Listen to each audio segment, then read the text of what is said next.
प्रशिक्षण कार्यक्रम के 11वें दिन आज दिनांक 15 दिसंबर 2023 को शिरकत कर रहे हमारे परम सम्माननीय साधन सेवी सह व्याख्याता द्रौपदी मैम के सानिध्य में उपस्थित तमाम विद्वान शिक्षक भाई और विदुषी शिक्षिका बहनों को हार्दिक हार्दिक वंदन और अभिनंदन। प्रशिक्षण कार्यक्रम के 10वें दिवस दिनांक 14/12/2023 के समस्त क्रियाकलापों के संक्षिप्त लेखा जोखा अर्थात दैनिक प्रतिवेदन के साथ प्रस्तुत हूँ मैं हेमनारायण भारती। दिवस की शुरुआत अन्य दिवसों की भांति अहले सुबह पीटी और योगा के साथ हमारे यशस्वी शिक्षक श्रीमान ब्रिजभूषण उपाध्याय जी के कुशल मार्गदर्शन में हुआ, जहां हम सभी ने शारीरिक अभ्यास के द्वारा अपने शरीर को तरोताजा किया, साथ ही योग और प्राणायाम के माध्यम से अपने अपने मन मस्तिष्क को पुनर्गठित करते हुए संजीवनी प्रदान किया।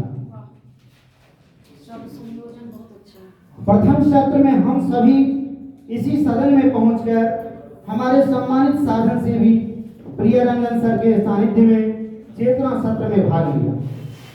चेतना सत्र का नेतृत्व हमारी विदुषी बहन बैजंती कुमारी के द्वारा किया गया, जिसमें हमारे आदरणीय और हैंडसम छोटे भाई सोहन सर के द्वारा समाचार वाचन की कुशल प्रस्तुति और हरदिल अजीज छोटे भाई रोहित सर के द्वारा संविधान की प्रस्तावना, मौलिक अधिकार और मौलिक कर्तव्य का उद्घोष कर सदन की सौम्यता में चार चांद लगाने का कार्य किया गया। चेतना सत्र के कुशल संचालन हेतु धन्यवाद ज्ञापन के साथ प्रियरंजन सर के द्वारा विषय वस्तु की तरफ हम सभी का ध्यान केंद्रित करवाते हुए innovative pedagogical process in education अर्थात शिक्षा में नवाचारी शैक्षिक प्रक्रिया के अंतर्गत विभिन्न पेडागोजिकल प्रोसेस की जानकारी दी गई। ट्रेडिशनल और इनोवेटिव पेडागोजिकल प्रोसेस को व्याख्यान विधि से विभिन्न पहलुओं को बताते हुए दूसरे सत्र में भी इसी कार्य को जारी रखा गया और हम सभी प्रशिक्षु सर के द्वारा प्रस्तुत ज्ञान गंगा में गोता लगाते रहे। टी ब्रेक के बाद तृतीय सत्र में प्रियरंजन सर के द्वारा ही concept and understanding of learning outcomes पर चर्चा की गई, जिसमें हम सभी प्रशिक्षु भाई बहन बीते दिनों पढ़ाए गए सीखने के प्रतिफल के विभिन्न पहलुओं को पुनः स्मरण कर सके। दोपहर के भोजनावकाश के बाद चतुर्थ और पंचम सत्र में द्रौपदी मैम का कुशल और विनोदपूर्ण सानिध्य प्राप्त हुआ हम सभी को, जिसमें समूह बनाकर सीखने के प्रतिफल से संबंधित विषय आधारित प्रोजेक्ट तैयार करवाया गया। संध्या काल या यूं कहिए कि गोधूली बेला के समय टी ब्रेक के बाद सखा समान हरदिल अजीज फूल कुमार सर जी के द्वारा छठा और सातवां सत्र का निर्देशन किया गया, जिसमें पांचवें सत्र में तैयार किए गए सीखने के प्रतिफल से संबंधित समूह कार्य अर्थात प्रोजेक्ट वर्क का प्रस्तुतिकरण बारी बारी से प्रत्येक शिक्षक समूह से करवाया गया, जिसमें हम सबों का ज्ञान वर्धन हुआ। आईसीटी बेस्ड एजुकेशन के अंतर्गत जीमेल बनाना, संवाद देखना और जीमेल से संवाद भेजना विषय पर चर्चा परिचर्चा हुई। समापन सत्र में हम लोगों ने गीत संगीत आधारित अंत्याक्षरी का आनंद उठाया तथा अगले दिन प्रशिक्षण सत्र में समय उपस्थित होने के संकल्प के साथ अंतिम सत्र की समाप्ति की घोषणा की गई।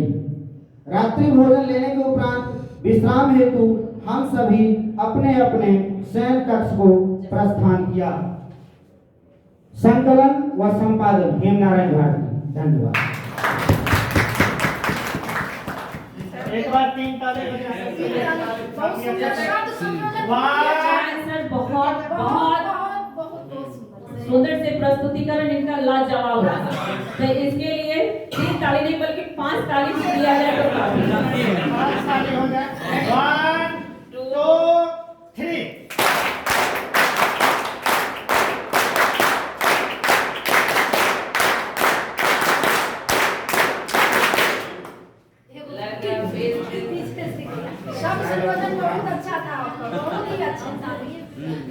मैडम और सभी सर लोग, कल हम लोग यहाँ से रुखसत होंगे।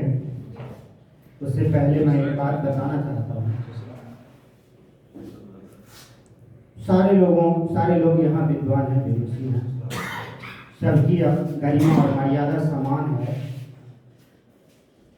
प्रेरक प्रसंग जो है सो सब दिन सुनाया जाता है। हम अपना एक सोच आपको बता देते हैं और उसको प्रेरक प्रसंग ही मानिए, लेकिन मेरा अपना क्रिएट किया हुआ है।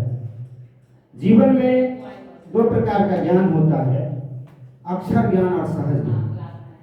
अक्षर ज्ञान में सभी लोग, यहाँ जितने लोग हैं, एक बार नहीं कई बार सफल हो गया है।